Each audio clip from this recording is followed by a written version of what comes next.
for The Briefing, your one-stop shop for everything you need to know about what's going on in politics today. I wonder if this is a deal that might need to be like the biscuits in this factory, twice baked. Is there not an opportunity here to win out against the extremes? Tom Harwood, GBNews. What are you going to do about it? Things should have been done differently, and they certainly are being done differently. Don't miss it. The Briefing with me, Tom Harwood, 9:30 Monday to Friday on GB News. Where would you like to go? Just take me to the studio, please, mate. You know where you're going. I've got a show to do. Friday Night Feast on GB News, 7 p.m. And it's like nothing you've ever seen before. We take a different angle on the week's biggest news stories. The viewers and listeners set me some absolutely mad challenges to do. We tried to rehome a rescue dog. And yes, there's some other wacky stuff in there as well. I feel like I could take on the world. Well, that's that. Friday Night Feast with me, Patrick Christie's, every Friday, 7 till 9 p.m. on GB News. Be there.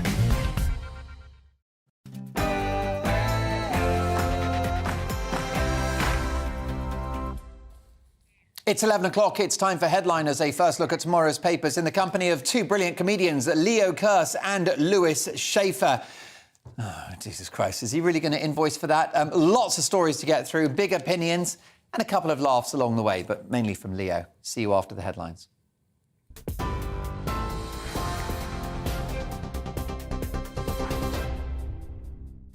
Thanks, Mark. I'm Simon Pusey in the GB newsroom. Police say there may be many more victims of a serial sex attacker who drugged and assaulted straight men.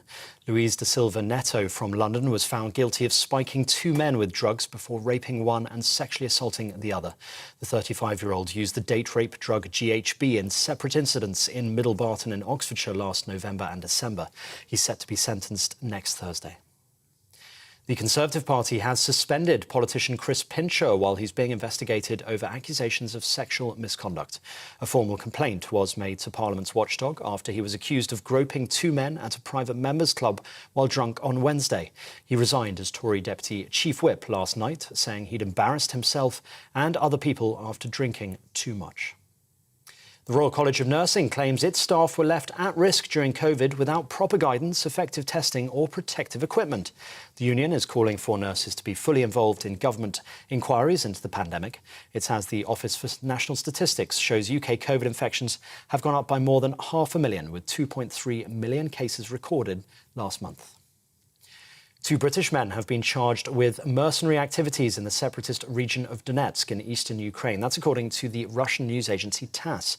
It's after Russian missile strikes killed at least 21 people, including a 12-year-old boy in the port city of Odessa. Officials say a residential block was flattened while people were asleep. Earlier, authorities confirmed 41 people had been rescued from a site where 152 people lived. The Kremlin has denied targeting civilians. GB News understands British authorities have plans in place for the possible return of a convicted jihadist and alleged member of the so-called Islamic State group. Ain Davis, part of the execution squad known as the Beatles, could be deported from Turkey within weeks as he nears the end of his prison sentence. Davis from West London was jailed for terrorism offences in 2017. According to reports, Turkish officials say he's scheduled to be released on the 9th of July, but could be arrested and face a criminal investigation when he returns to the UK. WikiLeaks founder Julian Assange has appealed against a decision to extradite him to the US. He's wanted by American authorities over documents leaked in 2010 and 2011 linked to the Iraq and Afghanistan wars. The Home Secretary, Priti Patel, approved his extradition last month.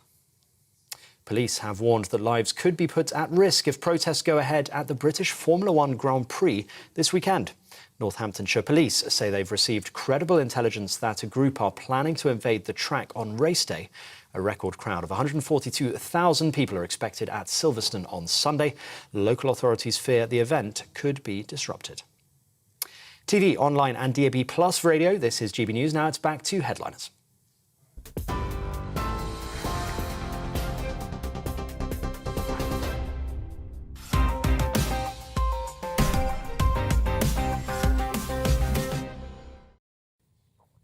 I'm Mark Dolan, and it's time for Headliners, a first look at tomorrow's papers in the company of two top comedians. This evening, the delightfully funny Lewis Schaefer and the delightfully handsome Leo Kearse. Oh, boo. Gentlemen. I want to be the handsome one. Well, do you think you are the handsome one? You know what? If I can't be funny, at least I'll be handsome. you can take both. You look distinguished. Yes. You look like a disgraced mayor of an American town. You know, at least I was once a mayor. Like the guy was, you know what it is when they say somebody is distinguished, that means you're distinguished from someone who's young. It probably is. Yes, well, you are outstandingly talented. You're a very, very charming man and attractive, Leo. Neither of you are good people, but that will become apparent in the next 60 minutes. Let's have a look at tomorrow's front pages, and we will start with the Daily Mail. And this story is quite something. Groping Tory was too drunk to speak. Downing Street was last night braced for fresh allegations about the behaviour of Boris Johnson's former Deputy Chief Whip. In a dramatic change of heart, the PM yesterday suspended the Whip from Chris Pincher, unfortunate surname, as new details emerged of his drunken night of shame at London's Carlton Club on Wednesday. A night to forget for Mr Pincher, it seems. The Daily Telegraph next. Holiday chaos as airlines axe more flights, and Number 10 warned groping MP may be a liability. And also Jacob Rees-Mogg bans woke training courses. Another thing to like about the Minister for Brexit Opportunities. The Independent next. Watson pushes through to the fourth round. Brit hopeful Heather Watson celebrates a steely win on court number 1 yesterday, making her best progress at Wimbledon to date. PM promoted groper despite conduct warning is the other story on the front page of The Independent. The Guardian next. Questions for Johnson as Tory whip is suspended. And at last, Heather Watson breaks through to a second week at Wimbledon. Some much-needed good news for the country, I think you'll agree. The FT weekend, air travellers face years of rising fares, warns Ryanair's Michael O'Leary. Flying has become too cheap. Fuel and staff costs are hitting hard, and there is anger over what he calls the Brexit effect. The Times next. Sex pest Tory faces fresh claim by activist. And turn up the volume, the Grammy Award winner Adele took to the stage in Hyde Park last night for one of 2 live concerts, her first in the UK since 2017. The Daily Express now.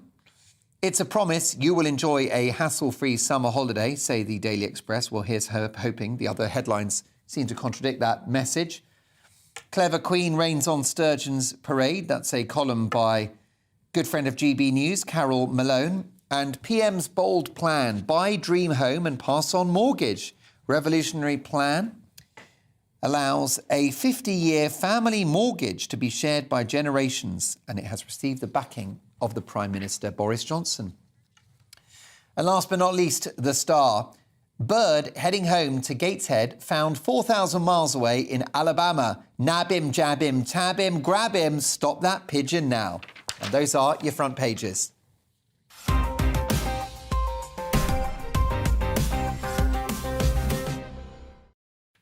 That story will have you spitting feathers. Now, firstly, The Independent, and Boris Johnson is embroiled in another sleaze scandal, Leo. I know it's only been about a week since the last one, but Chris Pincher, who stood down yesterday following drunkenly groping 2 men in the Commons Bar, or not the Commons Bar, a private members club. Basically, Boris is coming under fire because he had appointed Chris Pincher, despite eyebrows being raised over his drink problem and previous allegations, and also his name. I mean, just surely by nominative determinism, you don't want to put somebody like Chris Pincher in a position where he could actually pinch someone. Well, that's right. I do believe that Boris Johnson rejected the services of a guy called Barry Shagger MP for Home Secretary. Probably quite a good move. Yeah. A rare moment of good judgment by Boris. But so Chris Pincher has been a long-time ally of Johnson. He led the sort of the restructuring thing to get rid of enemies of Boris. Also Boris, I mean, he might have been keen to sort of brush us under the carpet to avoid a potential by-election, because those haven't gone so well for him in recent weeks. Yeah. How can you call this sleaze? It's just a guy getting drunk. That's British. That's British people do. And if a Tory can't get drunk, and touch another guy, who can get Well, drugged? you've, as a comedian, worked some of the toughest rooms in the country, and groping is, I would imagine, a big feature of your comedy performances. Well, groping is like lunging, is like, it's not exactly a fun thing, but it could be, it depends on how it's perceived, basically. It's an unwanted pass. If men can't even hit on other men, I can understand how men can't hit on women nowadays, okay? Because they're like girls. But you should be able to hit on a guy, and because a guy will just say, come on, I'll speak to you later about this. Well, I mean, I wonder whether we're at risk, though, of trivialising what could have been quite a serious assault. I mean, if these men in question have made a complaint. Possibly trivialising it there. I want to make sure. I was trivialising it. because I think I trivialise it. It's if somebody touches you and says, hey, listen, I like you, you're good looking. First of all, at my age, I would appreciate it. Yeah. And also, imagine You've been single for a while, and it was a long lockdown, wasn't it? It was painful, really. It was painful. I was with a woman. I'll get you membership to this club. You can get down there and see what happens. I'll get you hooked up with old Chris Pincher and Barry Shagger. You can have an evening with them. I mean, look, the bottom line is the political implications for this are serious for the PM because, and you used a key word there, Lewis, it's perception, Leo, isn't it? A perception of a prime minister that's not in control of his troops. Yeah. And a culture of sleaze. Well, perception's an interesting word because that suggests that it's all a mirage and actually there's no sleaze and we're just imagining it. No, I mean, there's lots of, it seems to be a lot of sleaze. I mean, Dominic Cummings even said, and I trust Dominic Cummings. By the way, that's another unfortunate surname. Unbalanced. Yeah, Dominic Cummings. I trust Dominic Cummings to have a completely unbalanced view. He says, I've said for many times, for many years, the political parties select for sexual deviants, not four as in the number four, for sexual deviants, incompetent narcissists, sociopaths. It's a feature, not a bug. When you sit in reshuffle meetings, it's normally like this: pervert, under investigation by National Crime Agency, but doesn't know it, drunk, sex pest, dodgy donors, yes, she's okay, but she's useless, moron, he's okay, sex pest, she's actually good, dodge pot. No, wait a minute. Those are the minutes from a GB News editorial meeting. I don't know how they crept out. Well, can I just add? Yeah, can you say more to undermine these terrible crimes? Yeah, no wonder that British politics is so sexualized when the dude is called a whip. That's his job, is to whip people. All right. Okay. You raise a point. It's quite S&M, isn't it? It is S&M, and no one knows what that means, to whip. What does take away the whip? Take away somebody's whip. Or bring the whip in. You would give somebody the whip. You wouldn't.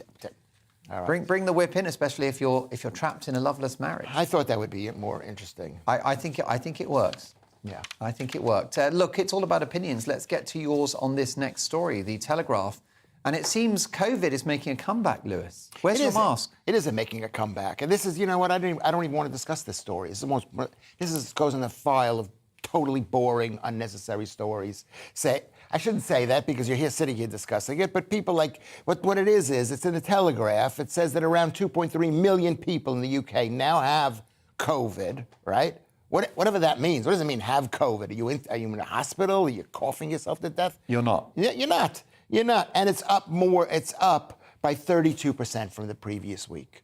Okay? So maybe it's up even 50%. So more people have got a mild cold. More people have got a mild cold, which is really the flu, which we can't call it the flu. And what matters is how many people are dying of this. And we don't know because they're dying with it or of it, they're around it. But even those numbers are way down on where we were a few months ago. They're way down. 20 people a day, according to the ONS statistics, are dying. Which is very sad, but as you said, that's with or from COVID. Well, we don't know those people, so they might not be. And we didn't seem to make the calculation. No one got the memo that before the pandemic, people very sadly died every day. They died. We were unaware of that, weren't we? Yeah, I thought lockdown made us all immortal, so nobody would ever die again. Yeah, and the vaccine. Because apparently, if you stay inside, right next to the fridge, watching Netflix all day, it bestows you with incredible health qualities. Yeah. And we don't now have an epidemic of obesity in schools and in workplaces. Well, it's lucky Lewis is carb-free. But there's now people, there's mental health issues as well. Correct. And of course, economic destruction. I mean, Leo, I agree with Lewis that in terms of this discussion about COVID, you're damned if you do and damned if you don't. In other words, we reflect this story because it's in the papers, but we don't want to talk about it because the media, in my view, have oversold the threat of COVID for 2 years anyway, with frenzied calls for lockdowns from most of the main TV channels and some of the papers as well. And I feel like when I read these stories, here we go again. You've got influential TV presenters getting COVID, doing viral videos saying, oh God, if you're vulnerable, you better stay home. This particular presenter made a joke saying sort of lock up your daughters or something. A Freudian slip, I think. Who was this? Jeremy Vine. Oh, really? Yeah, a colleague and friend. And godfather to 2 of my children, but we go skiing together every year and he's a very good kisser. But no, the bottom line is, you know, that, and I've got no problem with, he's a great broadcaster. But it wasn't unwanted. But I reject, and I actually tweeted about it during the week, can we have a ban on people announcing on Twitter that they've got COVID? Because it feels like the subtext of that is we need measures again. Yes, and it's also a bit of attention seeking because you get, ooh, but you know you're not, you know no one's, very few. Who knows who's got... You know what? If the death rate, if the mortality rate goes up by 25%, that's only 5 extra people dying. But also, I mean, can I say, but unfortunately I'm quite hardcore on this one, Leo, but notwithstanding the numbers now, we're done. The economy has been devastated by the COVID measures, this attempt to control a seasonal respiratory virus, which in my view has failed. There's no noticeable difference on graphs between countries that locked down hard and those that didn't. I'm over COVID. For me, it's like, if cases go up, what are we going to do? Borrow another 100, 200 billion pounds? Should we have 20% inflation? Should we damage more kids, close more schools? Where does this end? Well, the next story.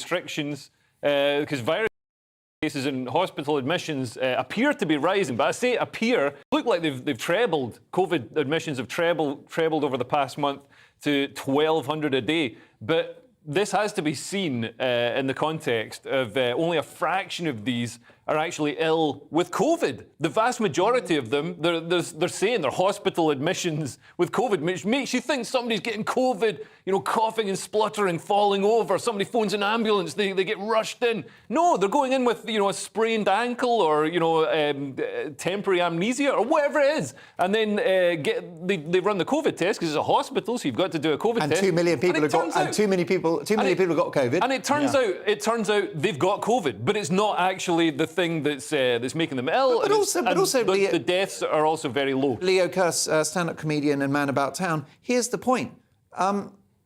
Even if cases rise, you know, what more are we going to do? I mean, are we seriously countenancing future lockdowns or mask mandates? Will the public swallow that? I don't think they will. Well, this is the thing. I mean, if it merges with the bubonic plague, you know, the bubonic plague goes airborne instead of transmitted by gerbils, then yeah, we'll lock down. But this is just, at the moment, the death rate's the same as seasonal flu. And obviously that's bad. Yeah, but you see, if I was Prime Minister, I would... We don't lock down for seasonal flu.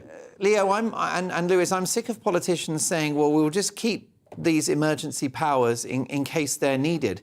If I was Prime Minister, I'd be like, no, take these powers away. I will, as Prime Minister, not inflict any further damage on the country. Well, they want to keep the powers. You know how it is. It's once you get a power, you don't want to give it away. Yeah, like income tax was temporary 200 years ago. Yeah, every single tax, every single imposition was temporary. Taking your shoes off at the airport back in 2001 was temporary.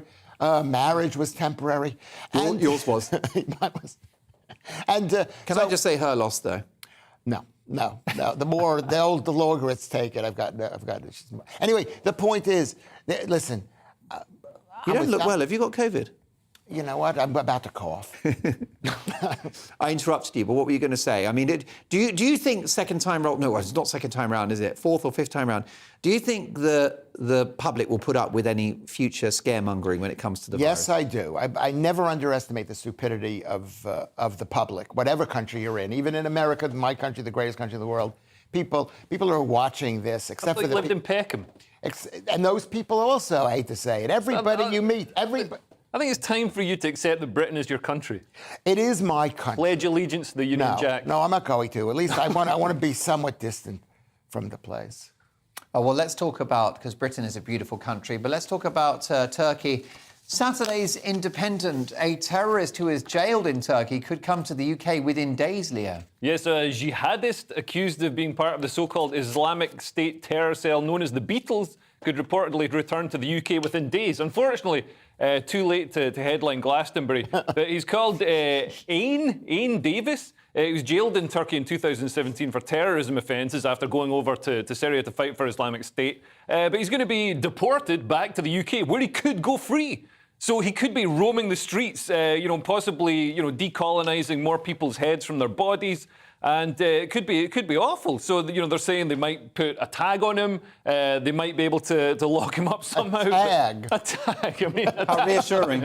Is it going to restrict his sword hand? I mean, this is slightly worrying. So, yeah, he left to fight in Syria. What's interesting now is, he's British-born, I believe. So the UK is now an exporter of terrorists. Terrorists used to come to Britain to commit terrorist atrocities. Now we're making them. We're making them here. Which is that a victory for British manufacturing? I can't tell. Didn't he say? Didn't he was asked by the mother of the man that he was killed. What was the man's last words? Yeah.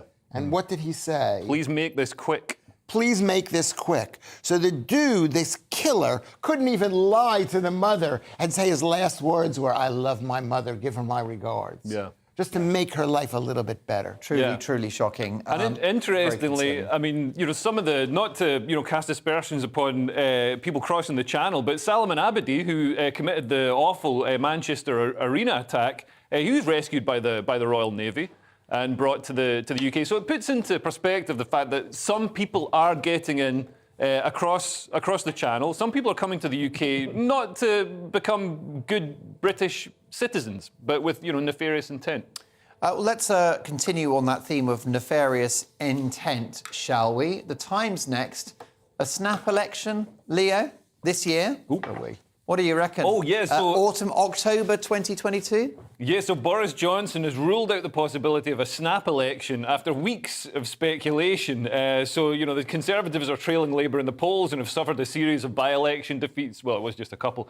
So he was asked if it was ridiculous to call a general election. He said, totally. Which, yeah, I mean, it is. It is ridiculous for... He needs a sort of big win. I hate to sound like Alan Partridge, but he needs a big win. He's had a lot of losses. And the only thing that's going well for him is going to Ukraine and getting photographed next to Zelensky. Everything else is going quite badly. And I love him for his support for Ukraine, but, the other stuff, he needs to get control of the party and start behaving like a Conservative party. Do you think Boris can pull it out the fire? He's done it before. I mean, he's one person. He's quite mercurial. I don't think you can ever properly write him off. Whereas Gordon Brown was only ever one failure away from being out on his bottom. Theresa May the same. Yeah. Lewis, what's great about the British political system is that you can have snap elections. That doesn't happen in America. No, it doesn't. It's like, let's surprise the guy. We'll just have an election. Whoop, we're having an election. Whoa, we just won the election. What the hell just happened? I think the British system is one of the worst systems I've ever seen.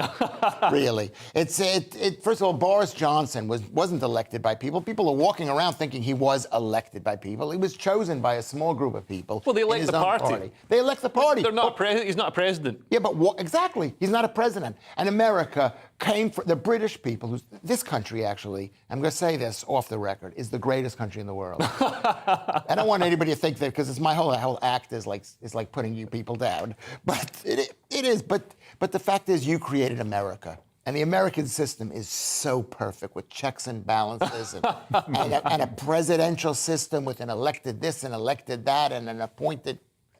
God bless America. Hey, you know what? You take a look, like with the story you said before of the groper. Who are those people who are politicians in this country? In order to be a politician, you basically have to suck up to the political party, and you're basically a creepy creeper to do that. And that's the difference. In America, American people take their own money and get elected, and here. In America, Boris Johnson, I think, would be a more celebrated figure, because in America, they love success. Boris Johnson is a serial winner. So he achieved 2 victories in London as mayor in a very, very left-wing Labour-dominated city, a red city. And of course, he defied the political odds to win in December 2019 with ex-Labour voters for the first time in generations backing the Tories. So in America, I think he'd still be a heroic figure. In Britain, he's received a lot of negative attention. But what does your gut tell you?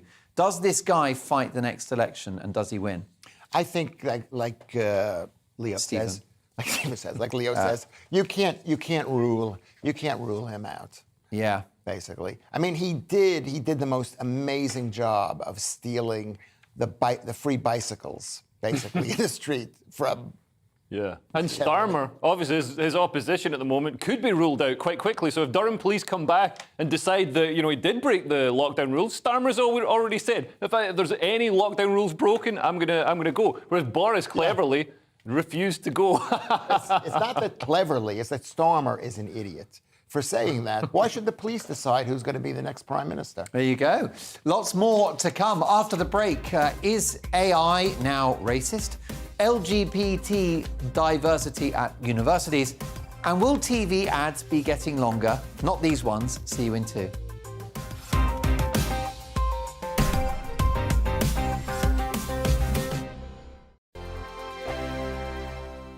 We are GB News. We're right across this great nation. On TV. On radio. On digital. Absolutely everywhere. We don't talk down to you.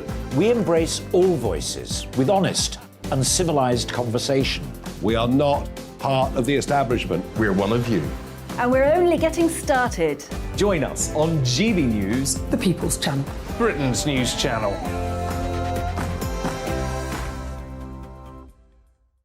Hi there, it's Stephen and Anne.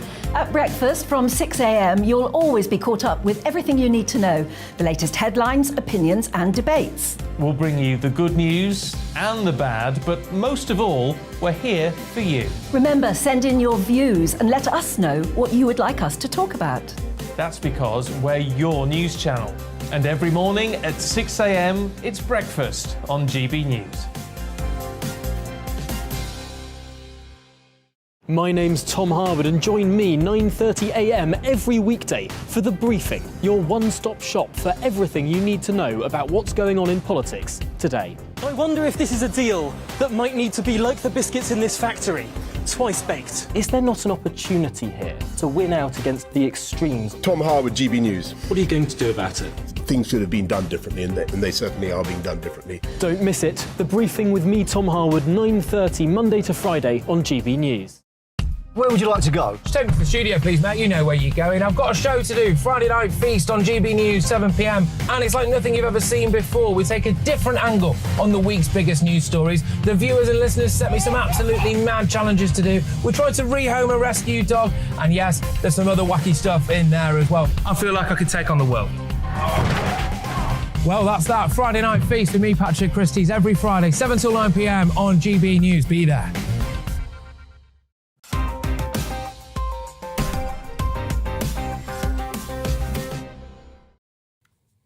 Welcome back to Headliners with me, Mark Dolan. A first look at tomorrow's papers.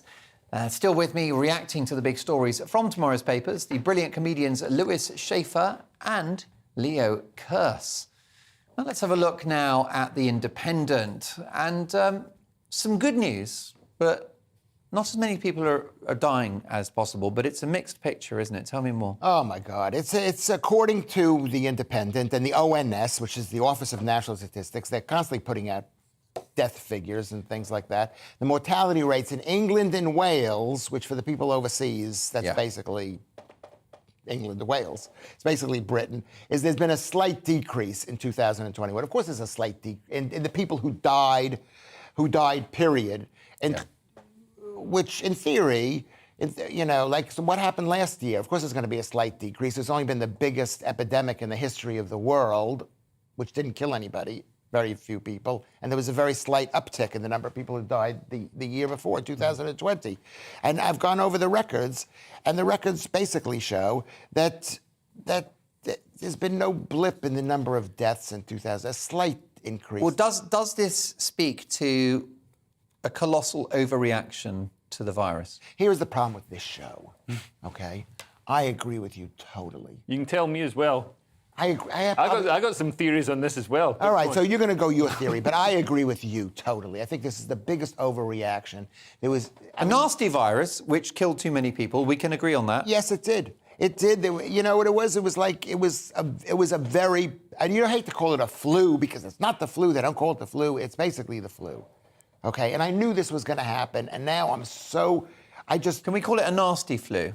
We can call it a nasty flu, which kills old people. The thing about this country is very few people died for the previous 17 years. It had been an unbelievably long run of people who should have died because they were old, and they didn't die. The death rates were very low. And then they've snuck back up because all those people who should have died. Well, it's a term, not my term, it's a term used by medics, and it's called dry tinder, unfortunately. It's not a very delicate term. But it's the idea that those who would sadly have been weeks or months away from losing their lives perished early in the pandemic. Dry Tinder also describes their dating lives. Probably does. That could be a new app, couldn't it? For the discerning... For the older people. How far away is Lewis Schaefer from jumping on dry Tinder and seeing what's out there? For people who need a bit of lubrication. Actually, I've checked Leo and he's still wet. Don't worry about that. Yeah, I'm very. It's my all meat diet. I think the thing is that the average mortality, right, is 997 deaths, 990 deaths per 100,000 in 2021, and it was down from the peak of 1,048 in 2020. So that's about a 5%, 6-7% drop in 1 year, which isn't really that major for an epidemic. I know, you know what it is. I shouldn't talk like this because there are people who've lost their lives and they believe the COVID. Well, they can't hear you. They're probably not. Look, it's tragic, and there are people who are younger who got COVID, were hospitalised and died. The Prime Minister almost lost his life.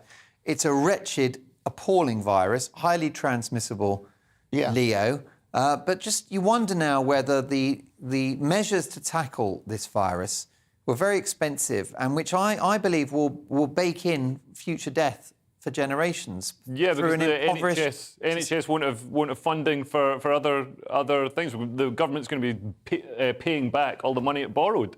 And the economy. I mean, when the economy suffers, people die from not being able to afford heating. Not being able to afford nutritious food. So, when the economy suffers, people think, oh, you're putting profit and greed before lives. No, profit and greed is lives.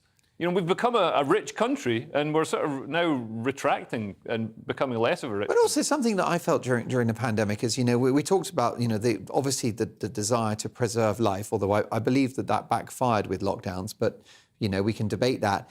But what about just the damaged lives? All the misery, Leo?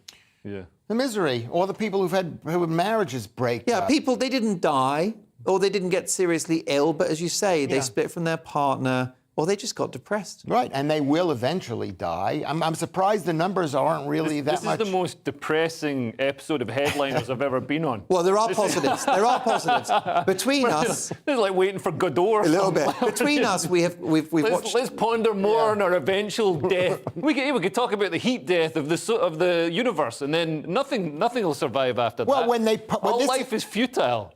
Leo, this is a story about death. This is not like we're interjecting it into something happy, like terrorism.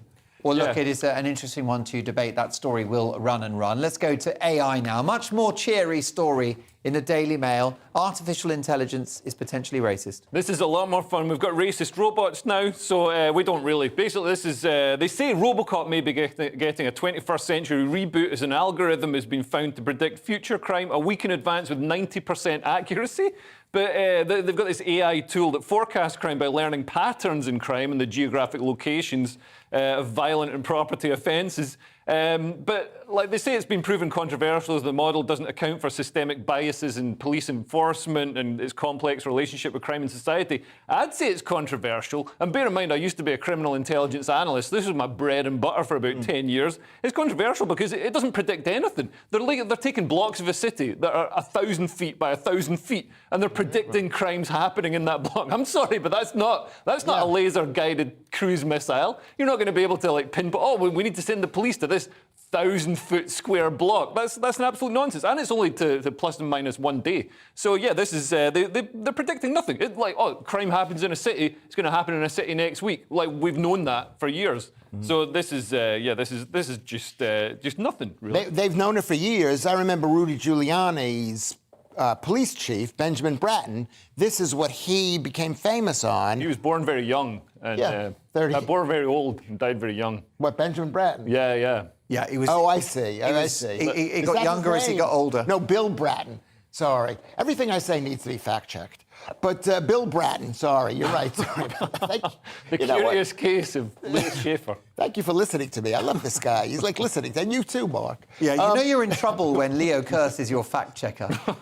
What do you mean? He's making stuff up? Is that what you're saying about my friend Leo? Yeah, let's just say it's the blind leading the blind. But the point is, he misses the point. The point is, if you have a block where there are criminals doing criminal things 1 week, probably next week they're going to be doing criminal things. By the way, can we briefly touch on, you mentioned Giuliani, because many people think of him latterly as top lawyer and advisor to Donald Trump. Yes. But back in the day, he was actually a heroic national figure in America, wasn't he?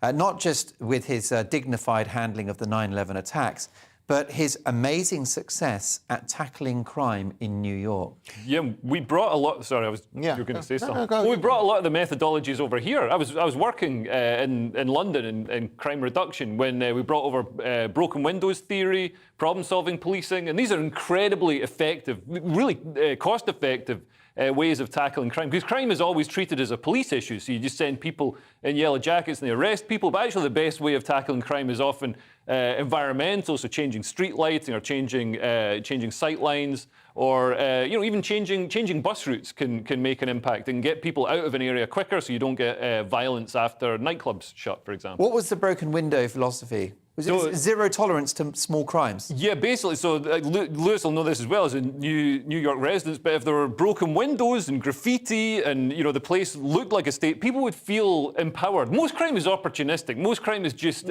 somebody is in a situation and they feel that they can commit a crime. So if you change the situation, then potential criminals feel that they can't, steal that handbag or mug that person or whatever it is. So if you tidy up all the broken windows, you solve the crime. Lewis, America's great cities, Seattle, California, that's not California, Los Angeles, San Francisco, Washington, they could do with some Giuliani-style tough love at the moment, because America's cities have become lawless, haven't they? Yeah, well, there's that old saying, the old Isaac Bashevis Singer, this is an obscure literature reference, he wrote a story about these people who lived in this stupid town. And there was a road outside the town where the carts were falling off in Poland, Jewish town, were falling off into the valley and dying off the cliff. So they said they put up a fence. We're going to put up a fence to stop people. And after a year, no carts had fallen down and no one had died. So they thought, the fence has been a success. We don't need it anymore.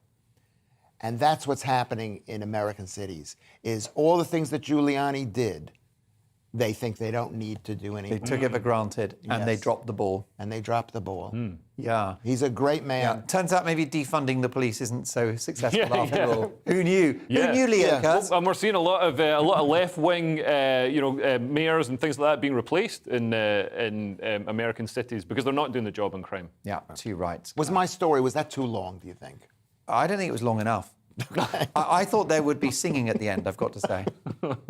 I didn't give enough detail. Isaac Bashevis Singer, it's Yiddish short stories. We enjoy these. We enjoy these little tales. Plenty more of those to come. Let's hit The Guardian now. And Fury from Manchester. But what's got people so angry, Lewis? Oh, my God. This is one of the saddest stories I've ever read, because I am a father. And here are these kids who got involved in some gang stuff with each other. And one of their best friend died, and they ran away. And I think one of the reasons they ran away because they weren't super criminal types. They were guys who were going to school to study accounting and law. They were like regular, and they were like, this is next generation. These are kids who need respect. And they decided they were talking about what they should do with their friend who died, and they were on Telegram, which is like not Instagram, it's like a messenger system, Yeah. and WhatsApp. And they decided, they were saying, we're going to reap revenge. They didn't go ahead and reap revenge. Reap revenge, or go get revenge against those guys. They might have done it, but they didn't. They hadn't done it, and the police arrested him, put him in jail for 8 years. A really, really sad story indeed. Well, let's see if we can squeeze one or two in before the break. The Times now, and it's not just exam scores at Oxford, but diversity as well, Leo. Yeah, so the Information Commissioner says there's an unusually strong public interest in knowing what advice Stonewall gave to Oxford University. So Stonewall, obviously, they're an LGBT charity that do this diversity index, and it's basically like a sort of mafia shakedown, like a protection racket. So they go into a university and they say, listen, we're going to score you down on this diversity index unless you give us a bunch of money.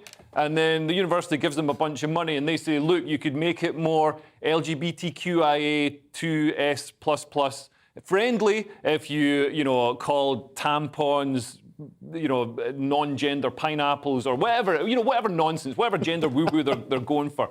And then the university does it. Oh, yeah, we'll do that. We still want to be able to place adverts in The Guardian. And then Stonewall, raise their score up. So, it's the Workplace Equality Index. But this is, so we've got this organisation, Stonewall, that has, a huge amount of influence over public institutions, universities, corporations as well. They're all paying a lot of money for this Diversity Champions programme. And so we need to know what they're saying. But the university is refusing to reveal what advice it was given, citing, commercial confidentiality, which is a complete nonsense. I mean, it's not commercial. It's a charity giving advice. Yes, and these are public institutions which influence our culture and our society. And I think that this particular idea of Stonewall, I mean, it's discredited. The BBC, for example, have ended this programme or their participation in. Yeah, and public sector organisations have been advised by the government to cut ties with Stonewall. Yeah. So, Stonewall is, it's very controversial. It's pushing a particular ideology. It doesn't allow scrutiny over the advice that it gives to these organisations. But this is not the bad part about this. The fact that there is an information commission, which I assume is part of the state. Yeah. So the state, and I assume Oxford University, which has been around since 1202 or something like that, is an independent organization. So here's the state demanding information from a private university. That's I mean, it's partly funded by taxpayers, and it's under the kind of legal auspices of the British government.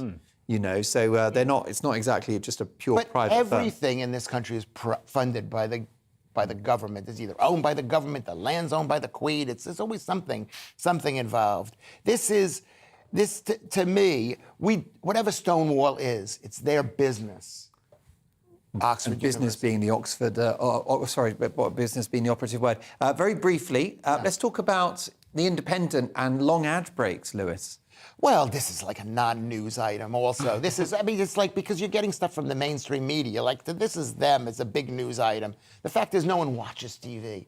I'm 65 years old. I don't watch TV. Our audience is growing healthily, but on TV. What is the story? What is the story, though? What exactly are they saying? They're basically saying that Ofcom wants to give the private broadcasters the ability to put more ads, not the whatever, Channel 5, which is not, and ITV. And Channel 4. And Channel 4. The ability to put in more minutes, up to 10 minutes. I don't think that would be good because, I mean, I like American TV, but the bad aspect of it is all of the ad breaks. Oh, it's mad. You get, like, adverts after the show, so you don't even know the show's finished, and then they show the credits, and then there's more adverts. Yeah. And it's like, whoa, I sat through those adverts just to watch credits. Like, no wonder there's so much gun violence. It is horrible, the TV in America, but it is horrible. I had to check. I said it's like between 12 and 17 minutes every hour. Well, look, ours is strictly 120 seconds, so don't go anywhere because we've saved our best till last. Coming up after the break, a new way to fight pain, Scrabble bans offensive words, and the creators of Friends apologise for the show being too white. We'll discuss all of that next.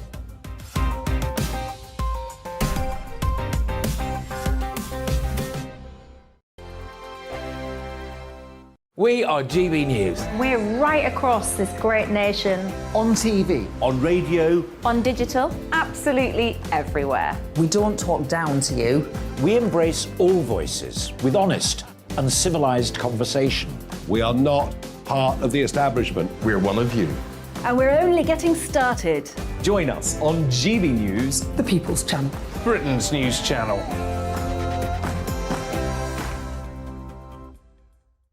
Hi there, it's Stephen and Anne. At breakfast from 6 a.m, you'll always be caught up with everything you need to know, the latest headlines, opinions and debates. We'll bring you the good news and the bad, but most of all, we're here for you. Remember, send in your views and let us know what you would like us to talk about. That's because we're your news channel. And every morning at 6 a.m, it's breakfast on GB News. My name's Tom Harwood and join me 9:30 a.m. every weekday for The Briefing, your one-stop shop for everything you need to know about what's going on in politics today. I wonder if this is a deal that might need to be like the biscuits in this factory, twice baked. Is there not an opportunity here to win out against the extremes? Tom Harwood, GB News. What are you going to do about it? Things should have been done differently, and they certainly are being done differently. Don't miss it. The Briefing with me, Tom Harwood, 9:30 Monday to Friday on GB News. Where would you like to go? Just take me to the studio, please, mate. You know where you're going. I've got a show to do. Friday Night Feast on GB News, 7 p.m. And it's like nothing you've ever seen before. We take a different angle on the week's biggest news stories. The viewers and listeners set me some absolutely mad challenges to do. We tried to rehome a rescue dog. And yes, there's some other wacky stuff in there as well. I feel like I could take on the world. Well, that's that. Friday Night Feast with me, Patrick Christie's, every Friday, 7 till 9 p.m. on GB News. Be there.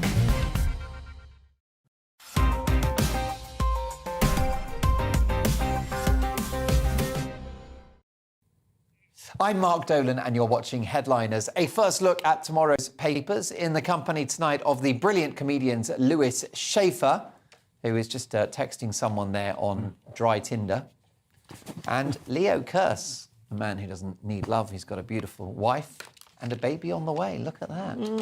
And he's rocking a great yellow T-shirt as well. Well, he's rocking some opinions too.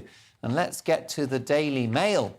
And people are offended over words now, especially in Scrabble. Yeah, so competitive Scrabble players are quitting the game in protest amid bitter spats after hundreds of offensive words have been banned from Scrabble. So Scrabble's owner Mattel said it made the change to make Scrabble more relevant culturally amid the global unrest that followed the death of George Floyd. Because, of course, the death of George Floyd, he died in a Scrabble match that got out of hand. So that triggered all those riots. But some of the words they've banned, I mean, obviously some of them I can't say on this show, but Hicksville. They've banned Hicksville, which is, a sort of backwater town. They've So banned... that would be a bit like calling someone a chav. Is it equivalent to that? Slightly, yeah. An offensive term for a poor population. Like But say, there's oi, actually- oi, Leo, you come from rural Scotland, something like that, you know?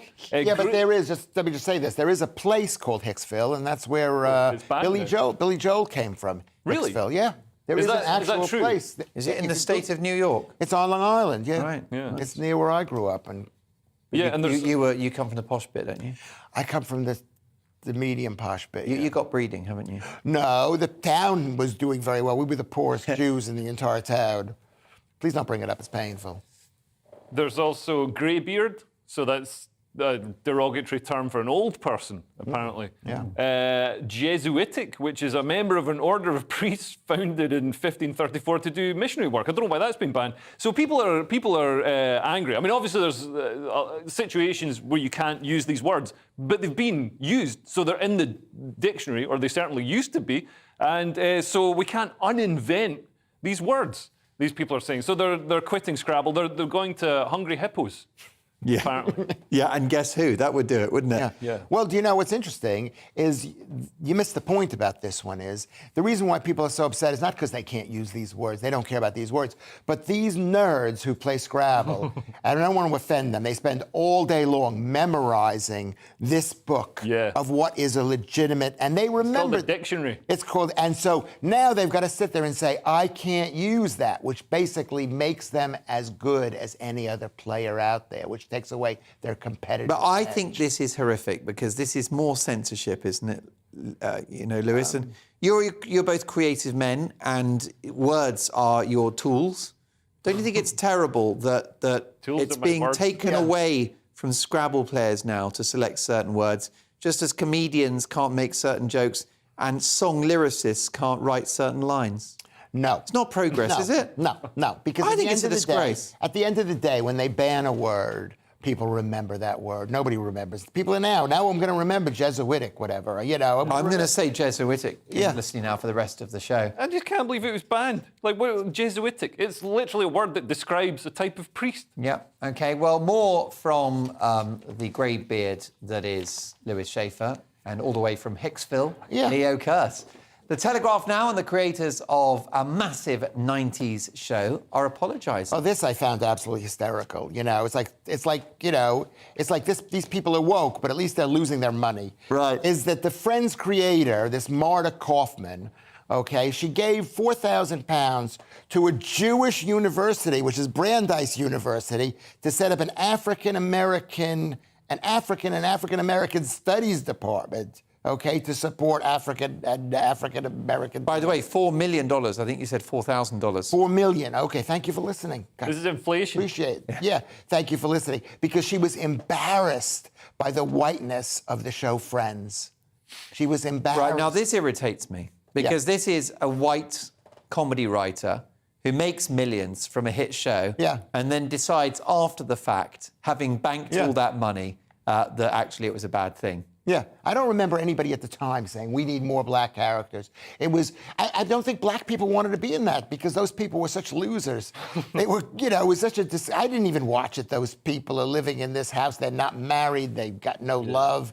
They're living in like a shared accommodations in the middle of New York City. It was sad. And we, as white people, maybe we have the right to ask for the authors who created the Jeffersons or the Cosby Show or Porky and Bess to apologize for not having any white characters in those. It's definitely the worst thing that Bill Cosby did. But I'm just disappointed. Like, she gave the money to this university and stuff instead of giving it to BLM. At least BLM would have had some fun with it. You know what I mean? Right. Bought a couple of mansions. Bought a few mansions, had some parties, siphoned some away to their baby daddies and all the rest of it, which is what they did with the money. I think they got $64 million. And it was chartered flights and brothers and sisters getting money, like actual brothers and sisters. I'm not using 70s vernacular. Yeah, but you're right, because when the money goes to a university, most of the money goes to basically pay for the building that it's in, which supports the other white people that are there. So there's probably there's only one guy who's got a job there. Another, Leo, empty and worthless apology from a white person apologising for a show that... I mean, the bottom line with Friends is that if you are the creator of Friends, you'll say, look, if we did it today, it would probably have a different makeup, but it's of its time. Yeah. For these people to bank the money and then apologise later, I find wretched double standards. Yeah, and I mean, at the time, it wasn't considered offensive or bad, so, why we did? I think she just wants to look good. Also, who'd feel that bad? Like, you made a TV show. It was nice. It had a good heart. It wasn't an evil. It wasn't a rampaging white supremacist. It wasn't festooned with swastikas. It was Friends. What on earth are you There was no talking slavery. I don't know. Chandler was pretty right wing, wasn't he? Anyway, let's move on. The Independent next, and has Pride become too commercial, Leo? Well, Peter Tatchell, who I think was involved in organising the first Pride events, he says that Pride has become too corporate and commercial. Oh, really? Yeah. You don't say. I mean, you can't move without a corporation slapping you in the face with a rainbow-coloured fish. I don't know. Maybe he should try Pride in Saudi Arabia. I think that's not commercialised yet. But yeah, there are. I mean, every company, in the holy Pride month of June, gets on board. The US Marine Corps did a Pride tweet. They had rainbow bullets. I'm not even joking. I'm assuming it was Raytheon, a military contractor, supported Pride. Listerine brought out a Pride bottle, which, to be honest, Listerine would be good for getting rid of the. So does that the military goes woke? Does it mean they only bomb LGBT LGBTQ plus people? I don't know if they deliver a questionnaire to Iraqis or Afghanistan or wherever they're bombing to find out the sexual orientation and the pronouns of the people before they nuke their wedding. But it would be nice if that was the next step in their pride acceptance. A perennial theme of the show has been language and the policing thereof. How about this in the mirror, Leo, with language in the supermarket that's got women baffled?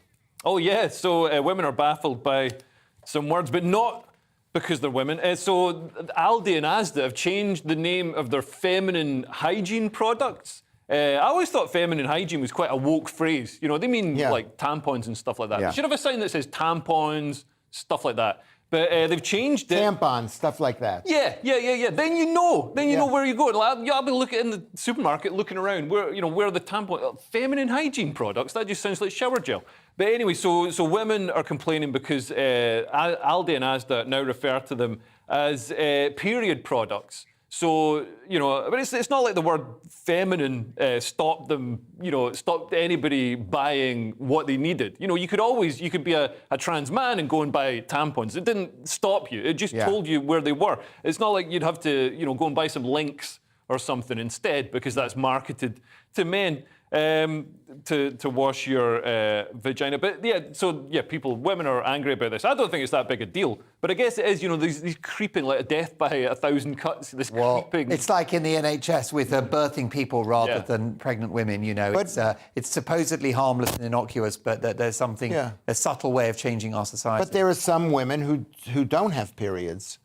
And some trans the women you date, for starters. Yeah. And you know something? All those girls on dry Tinder. I think I never saw any. I think women are into hygiene.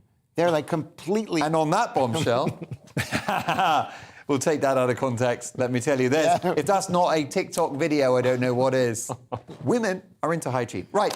Look, we've only got time for one more. What should we do? Should we talk about pain in the metro, Leo? Is it a good news story? Yeah, this is a great news story. So scientists have invented a small, soft, flexible implant that relieves pain on demand by releasing massive amounts of heroin. No, it basically it squidges. It sits around the nerves and squidges them. So then the signals carrying the pain can't get from your severed foot. Well, I'm really pleased to hear that. I wish we had longer because I've got more questions about feminine hygiene for Lewis Schaefer, but the clock's against us. A mixed blessing, I think you'll agree. Thanks to the brilliant Leo Kearse and the truly marvellous, the wonderful Lewis Schaefer. Of course, we're back tomorrow with more headliners at 11 o'clock. And I'm in the hot seat from 9 in The Big Question. Should corporations stay out of politics? We've got Luke Johnson, former boss of Pizza Express, and Charlie Mullins from Pimlico Plumbers. See you at 9.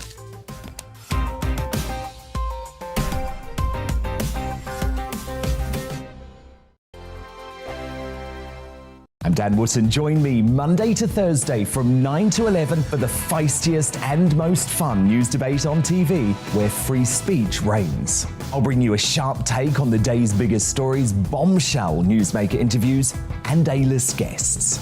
And I guarantee you, no spin, no bias, no censorship, and no reason to go to bed. That's Dan Wootton tonight, Monday to Thursdays from 9 on GB News. On Mark Dolan tonight, we have a simple plan, which is to inform, stimulate and entertain in equal measure. It's all about getting your opinions on the national television airwaves. I love my viewer emails, mark@gbnews.uk. So do join me from 9 p.m. to midnight every Friday, Saturday and Sunday for big guests, big opinions and a big presenter. 6'5", don't you know? See you then on GB News. We are GB News. We're right across this great nation. On TV. On radio. On digital. Absolutely everywhere. We don't talk down to you. We embrace all voices with honest and civilised conversation. We are not part of the establishment. We're one of you. And we're only getting started. Join us on GB News, The People's Channel. Britain's news channel.